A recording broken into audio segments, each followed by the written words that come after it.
ജ്യോതിർഗമയ ആരംഭിക്കുകയാണ്. നിങ്ങൾക്കറിയാം, ഇത് SKN40യുടെ രണ്ടാം ഘട്ടമാണ്. ആദ്യഘട്ടത്തിൽ നമ്മൾ 30 ദിവസങ്ങളിലൂടെ കേരളത്തിലുടനീളം യാത്ര ചെയ്തു. അന്ന് കണ്ട പല കാര്യങ്ങളും നമ്മളെ നടുക്കി. നമ്മൾ പലതും ജനങ്ങളോട് തുറന്നു പറഞ്ഞു. തുറന്നു പറയാൻ പറ്റാത്ത കാര്യങ്ങളെല്ലാം ഉൾപ്പെടുത്തിയ ഒരു റിപ്പോർട്ട് സംസ്ഥാന മുഖ്യമന്ത്രിക്ക് നമ്മൾ സമർപ്പിച്ചു. മുഖ്യമന്ത്രി നേരിട്ട് തന്നെ അതിൽ ഇടപെട്ട് വലിയ ഹൈ ലെവൽ മീറ്റിംഗ് ഒക്കെ വിളിച്ച് നടപടികൾ ആരംഭിച്ചു. പലയിടങ്ങളിലും അറസ്റ്റ് തുടരുകയാണ്, റെയ്ഡുകൾ തുടരുന്നു. ഏറ്റവും അവസാനത്തെ MDMA കാരനും രാസലഹരിക്കാരനും കേരളം വിട്ടുപോകാനുള്ള നമ്മുടെ യജ്ഞം തുടരുകയാണ്. നിങ്ങൾക്കറിയുന്ന പോലെ ഇന്ത്യൻ മീഡിയ കണ്ട ഏറ്റവും വലിയ ബോധവൽക്കരണ യജ്ഞത്തിന് നമ്മൾ ഇന്നിവിടെ തുടക്കമിടുകയാണ്. ജ്യോതിർഗമയ.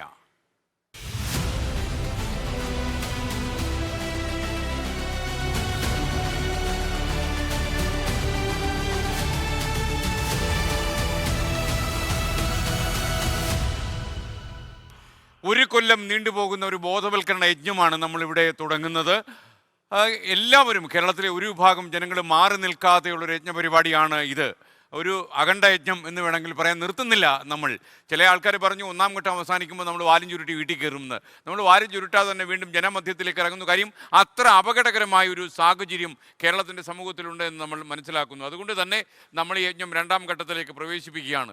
ഇരുട്ടിൽ നിന്ന് വെളിച്ചത്തിലേക്ക് നയിക്കണം. തമോസമ ജ്യോതിർഗമയ മൃത്യോർമ അമൃതം ഗമയ എന്ന് പറയുന്ന ആ പ്രശസ്തമായ കാലം നിങ്ങൾക്ക് ഓർമ്മയുണ്ടാകും. മൃത്യോർമ അമൃതം ഗമയ, ഇരുട്ടിൽ നിന്ന് വെളിച്ചത്തിലേക്ക് പോകണം. അതുപോലെ തന്നെ രാമായണം, ഇരുട്ട് മായണം എന്നുള്ള തമസോമ ജ്യോതിർഗമയ എന്നുള്ള ആശയഗതിയിൽ ഊന്നി നിന്നാണ് നമ്മൾ ഈ പരിപാടിയുമായി മുന്നോട്ട് പോകുന്നത്. അപ്പോൾ നിങ്ങളെല്ലാവരും, പ്രത്യേകിച്ച് കുട്ടികളെ മാതാപിതാക്കൾ നിർബന്ധമായും 24 കാണിക്കണമെന്ന്. ഇത് തത്സമയ പരിപാടിയാണ്, ലൈവ് പ്രോഗ്രാമാണ്, നിങ്ങൾക്കറിയാം. ഇതിൽ കുട്ടികൾക്കും കുട്ടികളുടെ പിതാക്കന്മാർക്കും അമ്മമാർക്കും അതുപോലെ അധ്യാപകർക്കും സ്കൂൾ രക്ഷകർത്തൃ സമിതിക്കും ഒക്കെ പഠിക്കാനും പിന്തുടരാനും ഒരുപാട് കാര്യങ്ങൾ ഞങ്ങൾ നീക്കിവെച്ചിട്ടുണ്ട്. ഒരുപാട് വിദഗ്ധന്മാർ ഈ പരിപാടിയിൽ പങ്കെടുക്കും. അതുകൊണ്ട് തന്നെ ഇത് കുറച്ച് സമയം ആൾക്കാർക്ക്, നിങ്ങൾക്ക് ബോറടിക്കുന്ന കുട്ടികൾ പരാതി പറഞ്ഞാൽ പോലും ടെലിവിഷൻ സ്ക്രീനിൻ്റെ മുന്നിൽ മൊബൈൽ ഓഫ് ചെയ്ത് അവരെ ഇരുത്തണം. കാര്യം നമുക്കുള്ള ലക്ഷ്യം വളരെ വലുതാണ്. ഈ നാടിനെ മയക്കുമരുന്നിൻ്റെ പിടിയിൽ നിന്ന് മോചിപ്പിക്കുക. അത്ര എളുപ്പമുള്ള ദൗത്യമല്ല.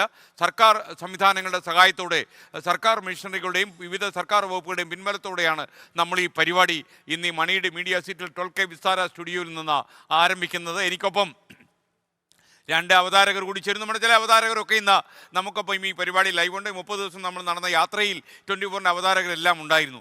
ഇപ്പോൾ നമ്മൾ അന്ന് നമ്മോടൊപ്പം സഞ്ചരിച്ച പ്രധാനപ്പെട്ട 2 അവതാരകർ കൂടി ഈ തുടക്കത്തിൽ തന്നെ എന്നോടൊപ്പം ചേരുന്നു. വരുന്നു Hashmi Taj Ibrahim and yes Vijayakumar. Welcome. Hashmi. നമ്മൾ അന്ന് നടന്നതിന്റെ ഓർമ്മയൊക്കെ ഉണ്ട്. ഇപ്പുറത്തൊന്നും ഞാൻ അല്ലേ കുറച്ചുകൂടെ സന്തോഷം. അപ്പൊ വിജയ, എന്തൊക്കെയായിരുന്നു നമ്മുടെ യാത്രയിൽ 30 ദിവസം? നന്നായിട്ട് ഭക്ഷണം കഴിക്കാൻ പറ്റിയില്ല, നന്നായിട്ട് ഉറങ്ങാൻ പറ്റിയില്ല. അതൊക്കെ അങ്ങോട്ട് വ്യക്തിപരമായ പ്രശ്നങ്ങളൊക്കെ മാറ്റി നിർത്തിയാൽ എങ്ങനെയായിരുന്നു നമ്മുടെ യാത്രയുടെ ഒരു സ്വഭാവം? പ്രേക്ഷകരൊന്ന് ഓർമ്മിച്ചോട്ടെ. നമ്മൾ യാത്ര, എനിക്ക് തോന്നുന്നു നമ്മൾ മധ്യ കേരളത്തിലും തെക്കൻ കേരളത്തിലും വടക്കൻ കേരളത്തിലും ഏതാണ്ട് കുറെ സമയം ഞാൻ SKN-ഒപ്പം ഉണ്ടായിരുന്നു. ഈ ദിവസങ്ങളിൽ വിജയൻ നന്നായി പ്രസംഗിച്ചു പല സ്ഥലങ്ങളിലും. പ്രസംഗമൊക്കെ ഒരുപാട് ഇമ്പ്രൂവ് ചെയ്തു കാശ്മീർ. ഒരുപാട് പണ്ട് നമ്മൾ കോളേജ് പഠിക്കുന്ന കാലത്തെ വേദികളിൽ പ്രസംഗിക്കാൻ പോകുമായിരുന്നു. അപ്പോൾ ആ പ്രസംഗ മത്സരത്തിലൊക്കെ പോയ പരിചയം എനിക്ക് തോന്നുന്നത് വീണ്ടും ഉപയോഗിക്കാൻ പറ്റിയത് നമ്മൾ ചെലവാക്കാൻ പറ്റി. ഇതിങ്ങനെയൊന്ന് ചെലവാക്കാൻ വേണ്ടി വരുമെന്ന് വിചാരിച്ചിരുന്നില്ല. എന്തായാലും അങ്ങനെ ഒരു ഗുണം ഉണ്ടായി. അപ്പൊ എനിക്ക് തോന്നുന്നത് നമ്മൾ ഈ ഹൃദയത്തിൽ തട്ടുന്ന പല അനുഭവങ്ങളും ആ സമയത്തുണ്ടായിരുന്നു. ഈ നമ്മൾ കരുതുന്നതിനപ്പുറത്തേക്കാണ് താഴെ തട്ടിൽ ലഹരിയുടെ വ്യാപനമെന്ന് നമ്മൾ തിരിച്ചറിഞ്ഞു എന്നതാണ് അതിലേറ്റവും പ്രധാനപ്പെട്ട കാര്യം. ഇപ്പോൾ നമ്മൾ പല സ്കൂളും കോളേജുമായിരുന്നു നമ്മളുടെ പ്രധാനപ്പെട്ട കേന്ദ്രം. ഈ പല സ്കൂളുകളിലും പല കോളേജുകളിലും നമ്മൾ ഈ പരിപാടി കഴിഞ്ഞ് പുറത്തിറങ്ങുമ്പോൾ അവിടെയുള്ള ഈ അധ്യാപകരും വിദ്യാർത്ഥികളും അല്ലെങ്കിൽ രക്ഷിതാക്കളും ഒക്കെ നമ്മളോട് പറഞ്ഞു, പ്രത്യേകിച്ച് സ്കൂളിലാണ്, ഈ സ്കൂളിൽ കഴിഞ്ഞ വർഷം 2-3 കേസുകൾ ഉണ്ടായിരുന്നു. ഞങ്ങൾ പിന്നെ അത് അങ്ങ് പറഞ്ഞു തീർത്തു, ആ കുട്ടികൾക്ക് TC കൊടുത്തു, പറഞ്ഞു തീർത്തു എന്നാണ് അവർ പറഞ്ഞത്. അപ്പോൾ അവരപ്പോഴും അതിൻ്റെ റൂട്ടിലേക്ക് പോവുകയോ ഇത് എവിടുന്ന് വരുന്നു, ഇതിൻ്റെ വിതരണക്കാരാരാണ്, അവരെ കണ്ടെത്തുന്നതിന് ഒരു നടപടിയും സ്വീകരിച്ചില്ല. അവരൊക്കെ ആ സ്കൂളിൻ്റെ, ആ സ്ഥാപനത്തിൻ്റെയും ആ വീട്ടുകാരുടെ, കുട്ടികളുടെ റെപ്യൂട്ടേഷനെ കുറിച്ച് മാത്രമേ ആലോചിച്ചുള്ളൂ എന്നതാണ് നമ്മളെ അമ്പരപ്പിച്ച ഒരു കാര്യം. യഥാർത്ഥത്തിൽ റെപ്യൂട്ടേഷൻ പ്രധാനപ്പെട്ടതാണ്, അല്ല എന്നല്ല. പക്ഷെ അപ്പോഴും അവർ അതിൻ്റെ റൂട്ടിലേക്ക് പോയി യഥാർത്ഥം ഇതിൻ്റെ ഉറവിടം കണ്ടെത്തി അവരെ നിയമത്തിന് മുന്നിൽ കൊണ്ടുവരാനോ ഒന്നും ശ്രമിച്ചില്ല. കുട്ടികളെ നമുക്ക് തിരികെ കൊണ്ടുവരാൻ കഴിയും, അവർക്ക് ബോധവൽക്കരണമുണ്ട്, കൗൺസിലിംഗ് ഒക്കെ ഉണ്ട്, നമുക്ക് അത് സാധിക്കും. പക്ഷേ അപ്പോഴും നമ്മൾ യഥാർത്ഥ കാരണം അവിടെ കിടക്കുകയാണ്. നമ്മളെ കാരണത്തിന് ചികിത്സ കണ്ടെത്തിയില്ല എന്നുള്ളതാണ് നമ്മളെ അമ്പരപ്പിച്ച ഒരു കാര്യം. അത് പല സ്കൂളുകളിലും നമ്മൾ ഈ പ്രോഗ്രാം കഴിഞ്ഞ് നമ്മൾ പുറത്തിറങ്ങുമ്പോൾ സ്വകാര്യമായി നമ്മളോട് പലരും പറഞ്ഞ ഒരു കാര്യമാണ്. മറ്റൊന്ന്, കോളേജുകളിലാണെങ്കിൽ പല കോളേജുകളും പറയുന്നുണ്ട് ആ കോളേജിൻ്റെ പരിസര പ്രദേശങ്ങൾ ഇത്തരം വിതരണക്കാരുടെ ഉപയോക്താക്കളുടെ ഒക്കെ കേന്ദ്രമാണ് എന്നവർ നമ്മളോട് പറയുന്നുണ്ടായിരുന്നു. പുറമേക്ക് നമ്മൾ ഇവിടെ ഒരു കുട്ടി പോലും ഇതിനടിമയാവില്ലെന്ന് ഞങ്ങൾ ഉറപ്പ് തരുന്നു, ഞങ്ങൾ അത്തരം ഒരു ഇടപാടുകാരെ ഈ പരിസരത്ത് അടുപ്പിക്കില്ല എന്ന് പറയുമ്പോഴും യഥാർത്ഥത്തിൽ അത്തരക്കാരുടെ കേന്ദ്രങ്ങളൊക്കെ ആയിരുന്നു നമ്മൾ പോയ പല സ്ഥലങ്ങളും. വിജയ, അപ്പോൾ ആഷ്മിയുടെ അനുഭവം എങ്ങനെയായിരുന്നു? 30 ദിവസമൊക്കെ നന്നായിട്ട് വെയിലുണ്ട്, തണുപ്പൊക്കെ അടിച്ചു, എല്ലാ സ്ഥലങ്ങളും. അപ്പൊ അതിൽ പെട്ടെന്ന് ഓർമ്മിച്ചാൽ ഞാൻ ഇന്നലെ തൃശ്ശൂർ എഞ്ചിനീയറിംഗ് കോളേജ് എന്റെ ചേച്ചിയുടെ മകളുടെ അഡ്മിഷനുമായി ബന്ധപ്പെട്ട് പോയിരുന്നു. അപ്പൊ അവിടെ കുറെ അധികം രക്ഷകർത്താക്കളെ കണ്ടു. രക്ഷകർത്താക്കളൊന്നും സംസാരിക്കുമ്പോൾ അവരുടെ മനസ്സിൽ അവരെ എടുത്തു പറയുന്നു നമ്മുടെ യാത്രയെ പറ്റി, അത് വീട്ടങ്ങൾ ഉണ്ടാക്കിയ അവർക്കുണ്ടാക്കിയ ഇമ്പാക്റ്റിനെ പറ്റി അവർ എടുത്തു പറയുന്നു. അപ്പോൾ എനിക്ക് വലിയ അഭിമാനം തോന്നി. നമ്മൾ ഈ പണി ചെയ്യുന്നതിൽ സന്തോഷം തോന്നിയ നിമിഷങ്ങളുള്ളത്. അതൊക്കെ നമ്മൾ ഒരുപാട് കാഴ്ചകൾ നമ്മളവിടെ കണ്ടു. ആ കാഴ്ചകൾ പലതും ഞെട്ടിക്കുന്നതായിരുന്നു. നമ്മൾ വാർത്ത വായിക്കുന്നത് പോലെ എല്ലാ കാര്യങ്ങൾ താഴേക്ക് ഇറങ്ങുമ്പോൾ കുറച്ചുകൂടി ഗൗരവതരമാണ് എന്ന് പറഞ്ഞു. നമ്മൾ റിപ്പോർട്ട് സർക്കാരിന് സമർപ്പിച്ചു. അസ്കൻ ഏതെങ്കിലും തരത്തിലൊരു ഔട്ട്സൈഡ് ഏജൻസികൾ സമർപ്പിച്ച റിപ്പോർട്ട് ഇത്രത്തോളം ആഴത്തിൽ സർക്കാർ പരിഗണിച്ച മറ്റൊരു വിഷയം എൻ്റെ ഓർമ്മയിലില്ല. സർക്കാർ അതിലിടപെട്ടു, പ്രാഥമിക നടപടികൾ കൈക്കൊണ്ടു.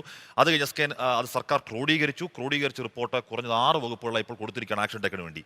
ഇന്ന് നമ്മുടെ യാത്ര അത് സാർത്ഥകമായി ഫലവത്തായി ആദ്യഘട്ടത്തിൽ യാത്ര നമ്മൾ കോൺഫിഡൻസോടെ രണ്ടാം ഘട്ടത്തിൽ കിടക്കും. ഓക്കെ, ജ്യോതിർഗമയ രണ്ടാം ഘട്ടം ആരംഭിക്കാൻ പോകുന്നു.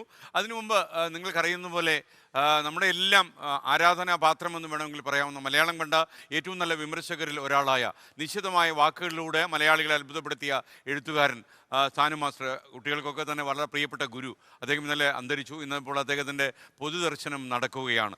ഈ ജ്യോതിർഗമയ കുട്ടികളുമായി ഏറ്റവും കൂടുതൽ ചങ്ങാത്തം ഉണ്ടായിരുന്ന MK സാനു എന്ന് പറയുന്ന മനുഷ്യ കഥാനുകായി അദ്ദേഹം കാലയവനികയ്ക്കുള്ളിലേക്ക് മറയുന്ന ഈ വേളയിലാണ് നമ്മൾ ഈ രണ്ടാം ഘട്ടം ആരംഭിക്കുന്നത്. അതുകൊണ്ട് ഒരു നിമിഷം പ്രിയപ്പെട്ട പ്രേക്ഷകർക്കൊപ്പം അദ്ദേഹത്തിൻ്റെ ഓർമ്മകളിലേക്ക് നമ്മൾ പോവുകയാണ്. സാനു മാഷിന് 24-ൻ്റെയും ഞങ്ങളുടെയും ആദരാഞ്ജലികൾ.